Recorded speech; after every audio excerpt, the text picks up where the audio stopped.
गीतांजलि ने खुद को विद्या से कंपेयर किया। विद्या ने गीतांजलि का साथ दिया। विद्या मनाएगी अरमान को।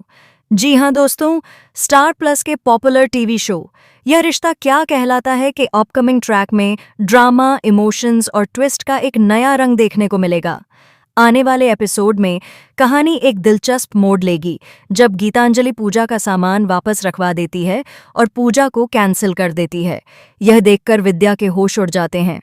वह हैरान होकर गीतांजलि से पूछती है कि आखिर उसने इतना बड़ा फैसला क्यों लिया। विद्या को समझ नहीं आता कि आखिर ऐसी कौन सी वजह थी जिसकी वजह से गीतांजलि ने भगवान के सामने पूजा तक करने से मना कर दिया। तभी गीतांजलि विद्या के सामने अपने दिल की बात रखती है। वह कहती है कि अरमान तो इस पूजा के सख्त खिलाफ है और वैसे भी वह इस पूजा में अपने और अरमान के रिश्ते के लिए नहीं बल्कि अभीरा की भलाई के लिए प्रार्थना करने वाली थी।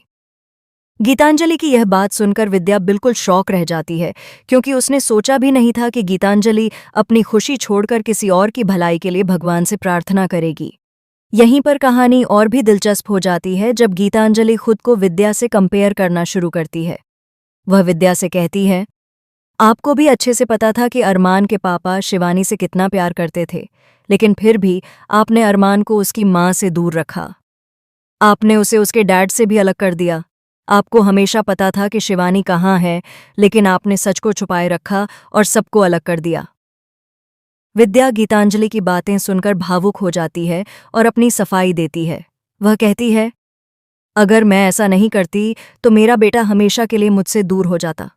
मुझे डर था कि कहीं मैं अरमान को खो न दूं, इसलिए मैंने वह कदम उठाया। इसके जवाब में गीतांजलि कहती हैं, लेकिन विद्या जी, आज तो आप सबसे ज्यादा खुश हैं। आपके पास अरमान है, उसके पापा भी हैं और आपका परिवार आपके साथ है। आप सबके साथ हैं, इसलिए आप चैन की सांस ले पा रही हैं। मुझे डर है कि कहीं मेरे साथ भी वही सब न हो जो कभी आपके साथ हुआ था। गीतांजलि के इन शब्दों से विद्या अंदर तक हिल जाती है। तभी विद्या उसे दिलासा देती है और कहती है, तुम चिंता मत करो, मैं खुद अरमान से बात करूंगी और उसे समझाऊंगी। तुम इस पूजा को कैंसिल मत करना, क्योंकि यह पूजा सिर्फ तुम्हारे लिए नहीं बल्कि पूरे परिवार के लिए मायने रखती है। यह सुनकर गीतांजलि मन ही मन सोचने लगती है, क्या सच में अगर विद्या प्यार और धैर्य से अरमान से बात करेगी तो वह मुझे भी समझ पाएगा?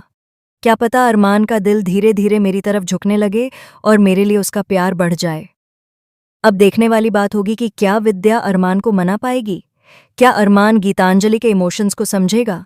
और सबसे बड़ी बात, क्या यह पूजा रद्द होगी या फिर यह पूजा अरमान और गीतांजलि के रिश्ते में एक नई शुरुआत लेकर आएगी?